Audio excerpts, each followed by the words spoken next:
ಆತ್ಮೀಯ H16 news ಅರ್ಥಾತ್ ಹೇ ಸೀತಾರಾಮಗೆ ಸ್ವಾಗತ. ನಾನು ನಿಮ್ಮವ MI ಅಥವಾ ಮಲ್ಲಪ್ಪ ಜೋತ್ ಅವರ ಆತ್ಮೀಯರೇ. ಯುದ್ಧ ವಿರಾಮ ಅಲ್ಪ ವಿರಾಮ, ಪೂರ್ಣ ವಿರಾಮ ಅಲ್ಲ ಅನ್ನುವಂಗೆ ಕಾಣ್ತಾ ಇದೆ. ಯಾಕಂದರೆ ಒಂದು ಕಡೆ ಅಮೇರಿಕಾ ಎಲ್ಲರಿಗೂ ಒಪ್ಕೊಂಡು ಮಾತುಕತೆ ಬರಲಿ ಎನ್ನುವಂಥ ಒಂದು ಟ್ಯಾಕ್ಟಿಕ್ಸ್ ಮಾಡಿ ಮೊದಲು ಒಪ್ಕೊಂಡಂಗೆ ಮಾಡಿತು.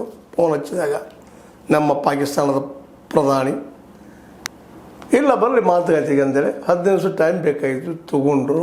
ಅದಕ್ಕೆ ಒಂದು 10 ಬೇಡಿಕೆಗಳನ್ನ ಇರಾನ್ ಇಟ್ಟಿತ್ತು. ಇವತ್ತರ ಮೇಲೆ ಆಗಬೇಕು, ಇವ ಫೈನಲ್ ಆದ್ರೆ ಮಾತ್ರ ಹೊಂದಾಣಿಕೆ ಅಂತೇಳಿ ಮೊದಲು ಟೇಬಲ್ಗೆ ಬರಲಿ ಅನ್ನುವಂಥ ಮಾತನ್ನುವಂಗೆ ಪಾಕಿಸ್ತಾನವು ಒಂದೇನೋ ಜವಾಬ್ದಾರಿ ಹೊತ್ತು ಮಾತಾಡ್ತು. ಇಲ್ಲ ಬರ್ರಿ ಮಾತಾಡಿ ಶುರು ಮಾಡ್ರಿ ಅಂತ. ಯಾಕಂದ್ರೆ ಹಿರಿತನ ಸಿಕ್ಕಿತ್ತು ಪಾಕಿಸ್ತಾನಕ್ಕೆ.